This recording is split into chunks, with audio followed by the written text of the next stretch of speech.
In a relationship na nga ba ngayon ang kapuso actress na si Kylie Padilla sa mystery guy na kasama niya sa isang mall? Sa isang TikTok video na ini-upload ng celebrity coach na si Francis Simon, tinanong niya si Kylie tungkol sa naturang mystery guy. Meron akong itatanong, nagkakagulo ang lahat, nagtatalo sila eh. Sino ba yung kasama mo sa mall yung nakaputi? Tanong ni Francis.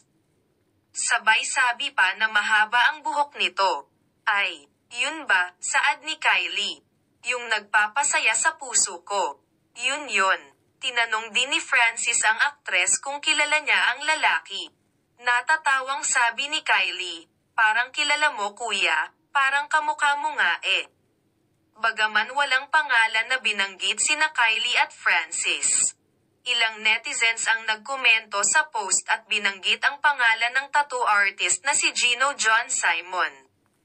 Bagay sila ni Kylie lakas ng dating ni Gino, sabi ng isang netizen. Sumagot naman si Francis ng, hehe. Taong 2021 nang maghiwalay sina Kylie at dati niyang asawa na si Alger Abrenica, nakarelasyon ngayon ni AJ Rabal, na anak ng aktor na si Jerry Crabal.